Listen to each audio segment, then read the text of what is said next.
My name is Jeremy Tamisiea, and for this semester's Developing a Political Voice topic, I chose to talk about an issue that is very close to me personally. It is sentencing laws in South Dakota. They have created an increase in the number of intakes into our penal system. This topic affects my nursing role in the care for my patients, thus putting a strain on the time and the resources available for the care of other inmates.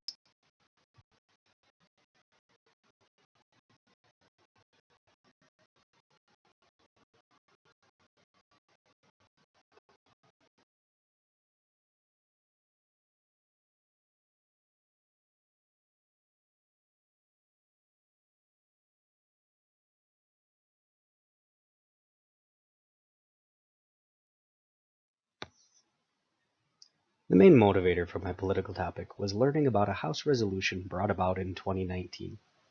This resolution was stalled and tabled.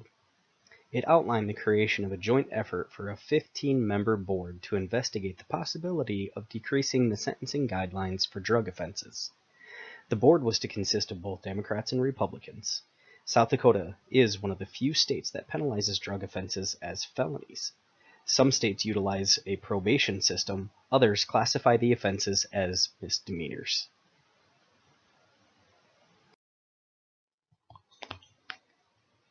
Resolution 7 directs for an executive board to create a 15-member task force to study and make legislative proposals regarding alternatives to imprisonment for those convicted of the crime of ingestion of controlled substance.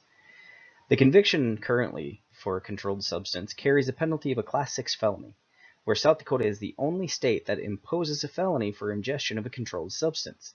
With 27% of the male population and 36% of the female population of inmates for the state, the total population of 366 inmates are serving prison terms for ingestion of a controlled substance alone. Reducing this penalty for ingestion of controlled substances from a felony to a misdemeanor would save the state an estimated $50 million for the Department of Corrections over 10 years. Prevention and treatment alternatives to imprisonment include drug courts, hope probation, and mental health or substance abuse treatment services. This could reduce the recidivism rate, provide a better opportunity for offenders to stay with their families, in their communities, and to remain employed.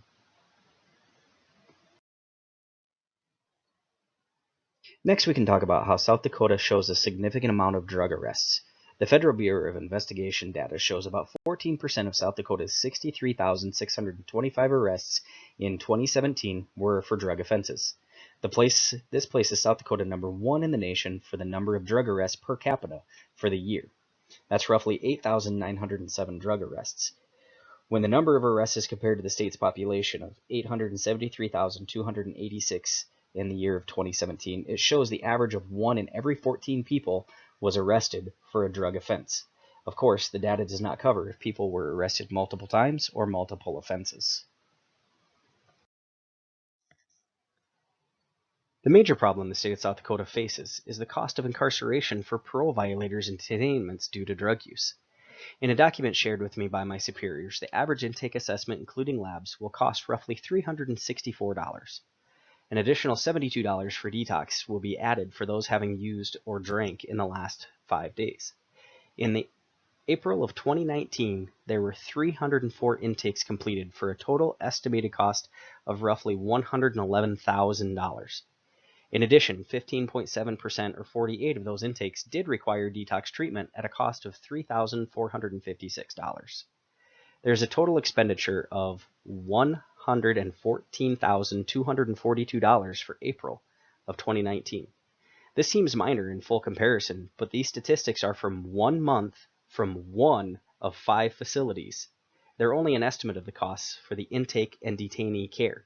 They do not include the chronic care or care of other inmates that are already in custody.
My proposed changes to the concurrent Resolution 7 are proposing a plan change to the number of board members. My changes I suggest are the inclusion of a number of members from the Correctional Health Division of the Department of Health, as well as members of the Department of Social Services. These could attest to the services under Correctional Health and the DSS, which includes Correctional Behavioral Health and Dentistry. These members will also be able to provide confirmation to the cost and care of intakes as required by federal regulations and under the National Commission on Correctional Health Care, or NCCHC. The NCCHC provides standards for prisons and jails across the United States.